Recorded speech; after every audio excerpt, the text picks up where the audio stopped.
So, a little while back, my wife and I attended Mike Tyson's one-man show in Las Vegas. Yeah, you can see we waited to the last minute to get show tickets. It was a small venue, maybe 50 to 75 people in total, and he went through the various dramas of everybody remembers from his life that played out in the press and tabloids. But I learned a lot about what actually made up Iron Mike. From afar, you'd think that his boxing success was just due to his brutal and violent nature and sheer body strength, but that would actually be missing the great lesson that we can take away from his story. Michael Gerard Tyson, by the time he was 13 years old, had been arrested 38 times and had been sentenced to a juvenile center in upstate New York. Tyson wasn't the typical profile of a juvenile delinquent. He was a pudgy, extremely shy, spoke with a lisp, and was afraid of getting into fights. In fact, he was regularly beaten up by the neighborhood bullies, who dubbed him Little Fairy Boy. Tyson was raised by an alcoholic mother and grew up in Brownsville, Brooklyn, a rough neighborhood with people regularly shooting at one another, the constant sound of deafening sirens from police cars and ambulances speeding up and down the streets, robbers breaking into windows, and young kids selling drugs to hookers on the street corners.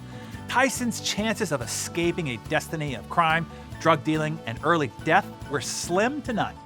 But on March 1980, Tyson found himself in an old musty boxing gym, a converted meeting hall that was located above a police station in Catskill, New York, and was face-to-face with a legendary boxing coach, Cus D'Amato. Cus D'Amato was a short, bald-headed Italian boxing trainer who, like Tyson, also grew up in a rough neighborhood in the Bronx of New York, and, as Tyson said, didn't have a happy muscle in his face.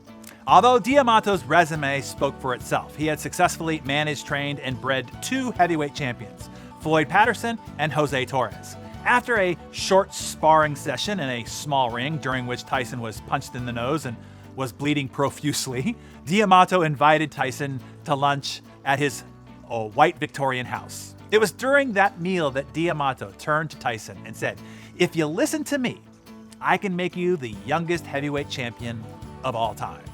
Tyson flinched at the baffling words of the 70-year-old man he had just met, but committed himself to be under the tutelage and rigorous training regimen of D'Amato. Day in and day out, Tyson would wake up at 4 a.m., run for 3 to 5 miles, and train tirelessly in the gym for up to 55 hours and 200 rounds of sparring each week. In the evenings, Tyson would spend hours watching and studying the fight videos of the best fighters of all time, then be in bed most nights by 9:30 p.m. to get up and just repeat this whole tiresome and boring daily regimen every single day for several years. And that is lesson number one. Success is never automatic. Those you've witnessed with unbelievable strength, talent, ability, genius, or giftedness, all of it, every single time, is a product of thousands of hours of grueling, boring, tedious, mundane, and hard work in drawing out, shaping, and improving that innate ability or that innate giftedness. Every single time. And Tyson noted, no one wants to get up and run at 4 in the morning when it's cold and pitch dark, but it has to be done. And the only reason I do it so early is because I believe the other guy isn't doing it, and that gives me a little edge. Think about it. What are you doing that your competitors, your peers, other members of your family, your neighbors, people at your office, in your mastermind group, whomever, what are you doing to train, to work, and improve on simply because they aren't, to give you that little edge? Well, for Iron Mike, it certainly gave him the edge. 20-year-old Mike Tyson knocked out 33-year-old Trevor Berbick in just 5 minutes and 35 seconds to become the youngest heavyweight champion in the history of boxing.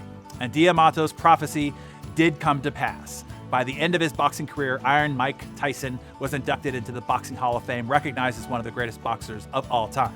When asked to share the secret to his success, Tyson turned to the wisdom of his late trainer and father figure, Cus D'Amato, and explained, quote, "Do what you hate to do, but do it like you love it." And there it is. At the end of this one-man act is the final lesson from Tyson's one-man show. What do you hate to do, but you know it is essential to your betterment, to your greater success, and to the blossoming of your mastery, of your innate talents and abilities?